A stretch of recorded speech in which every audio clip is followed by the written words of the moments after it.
ఐదవ శ్లోకం. ఏకాంతే సుఖమాస్యతాం పరతరే చేతః సమాధీయతాం పూర్ణాత్మా సుసమీక్ష్యతాం జగదిదం తద్బాధితం దృశ్యతాం ప్రాక్కర్మ ప్రవిలాప్యతాం చితిబలాన్నాప్యుత్తరై శ్లిష్యతాం ప్రారబ్ధం త్విహ భుజ్యతాం అథ పరబ్రహ్మాత్మనా స్థీయతాం. సాధన బాగా కుదరాలి అంటే ఏకాంతంలో సుఖాసనము సుఖంగా ఉండాలి. మనస్సులో కష్టపెట్టుకోకూడదు. మనస్సులో కష్టము సుఖము ఏది రానివద్దు. ప్రశాంతతని అలవాటు చేసుకోవాలి. పరబ్రహ్మమునందు మనస్సును చక్కగా నిలపాలి. పూర్ణాత్మ దర్శనానికి ప్రయత్నం చేస్తూ ఉండాలి.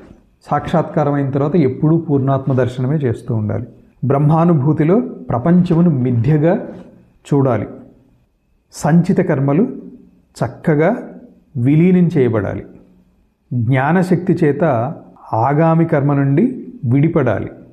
ప్రారబ్ధవశాత్తు ఏదైతే వస్తుందో దాన్ని అనుభవించాలి, స్వీకరించాలి. ఏది ఎలా జరుగుతున్నా కానీ అది ప్రారబ్ధవశాత్తు వస్తుంది. అది ప్రారబ్ధంతో వచ్చింది కాబట్టి దాన్ని అనుభవించాలి. సర్వదా పరబ్రహ్మ స్వరూపంగానే భావించాలి. సర్వమును సర్వదా పరబ్రహ్మ స్వరూపంగా భావించాలి.